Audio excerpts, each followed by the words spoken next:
Hello and welcome to my channel. I am Athar Rashmi and this is the second lecture of our programming language in C++. So let's get started. Today we have to cover three major topics in translators. There are three types of translator: compiler, assembler, interpreter. The sequence may be assembler, compiler, etc. But there are three major translators in our programming language. Now, why we need a translator, that we have to understand first. Okay, so the translator actually translates human languages into this computer language. You can say this very simply. The computer language known as binary language, and human languages are known as high level languages. So it is actually so high for the computer system. That is why you need to translate this by some method. So this is the major thing. Okay, so some programming languages may have compiler, some may have interpreter, or some may have assembler, and there are only three types of programming languages, that is high level language, middle level language, and your assembly language. This is also known as low level language. It is very near to computer programming language. I mean computer languages, like it is very close to, you can say, the binary language. Okay, so let's get started with the binary language first.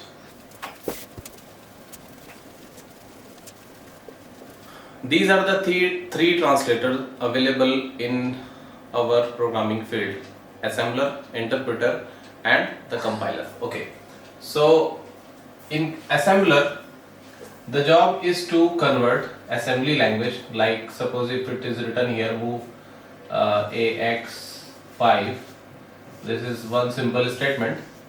If you are translating this into a binary language means the form which is written in either 011 format. That's it. Okay, so we do not understand this binary language, but we understand this language because this is instruction. We are moving something to this particular address, you can say that. Okay, so this is an example of assembler, quite simple. Okay, this is assembly language. Okay, this is not high level language, this is assembly language. This is also very tough for our humans, means for computer it is close, it is nearly you can say binary language, but it is not a binary language, it is assembly language, and we need this for translator. Assembler is a translator which converts this assembly language into binary language. The second thing we will discuss today is interpreter. This is an example of Python program. Here the value of x is 5, and as you can see here, if you are new to programming language, we are printing print and x. So what it will do, it will print the value of x. Later on you will understand very clearly, but for right now, what the job of interpreter, it converts each and every line by line. That means it will first translate the first line and then it will go for the next line, and it will definitely convert the whole thing into 01 format. Again, we don't have to bother about this particular box, okay, because this is in binary, but this will be converted using a interpreter. This is the job of interpreter, that it translates the program line by line.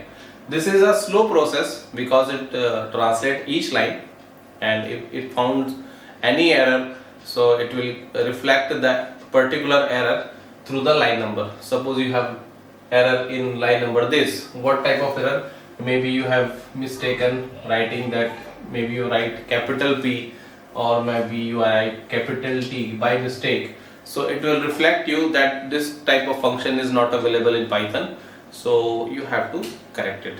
Thereafter only it will run your program. So this is the job. In the previous class we have understood that the job of translator is to convert a program file source code into object file, right? Now we are coming to the third point, that is compiler. Before I say compiler, the job of compiler is to convert the entire program at once into a binary language. And in C++ we have compiler, and there are list of compiler available that I will discuss today.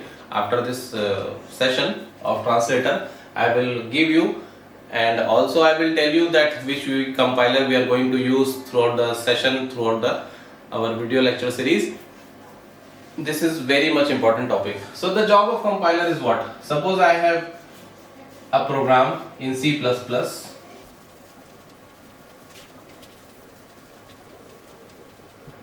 So this is the out of the box program, okay, no problem. I have just made it to understand. Okay, so remember that I am just writing random 0 and 1s here. This is not exact the thing. This is our program. Maybe it is clear view or not, doesn't matter. So what is the job of compiler? It entirely converts the program at once and give you the binary code. Okay, this is the source code and it will give you the binary code. And you can do this using several techniques, either by your integrated development window, integrated development environment window, IDE window, or using a command, say for example C followed by a program name. Suppose your program name is prg01.cpp. okay, in a DOS or on Linux you can use GCC or CC. There are several compilers available and you can download it. You can run C++ programs. You can compile your C++ programs on your cell phones, Android phones, etc. So you need a solid compiler that will help you to compile only. Okay, no need to generate code using ChatGPT or Google. If you will generate using this particular tool, no doubt that it will tell you how to generate code for this and that. Okay, but the thing is that you will lose what? You will lose the logics, how these programs are building up. So this is my strong suggestion, that before using any tool for learning, first you have to understand what is the concept of programming. That first of all we have learned what is a program, why we need to convert the program into the object file. Then today we are learning how these things are compiling using assembler, interpreter and compiler. So this is the lecture all about assembler, and now here's the time to use which type of compiler we are going to use throughout the lecture series. So I am making a list of compilers over here, and you can choose one of them or you can download as per your requirement.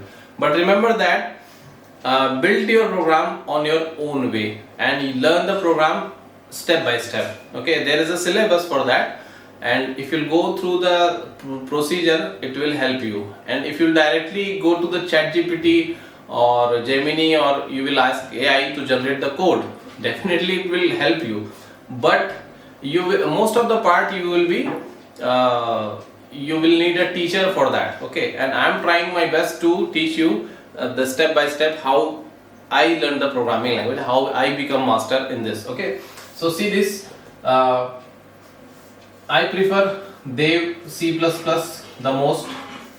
This is graphical user interface window. Second, the most famous is Turbo C++. This is developed by Borland. And the third one is very popular today, VS Code, and that's it. Rest is there are several online compilers available, like in Programmist.com and geeksforgeeks.com.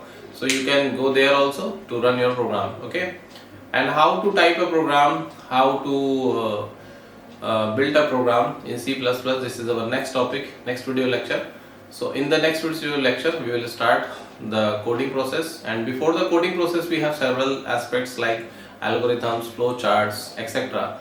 So we'll see in the next video in this all these topics together. So thanks for watching the lecture. If you have not subscribed my channel, please subscribe and share to support me, and see you on the next video. Thank you very much.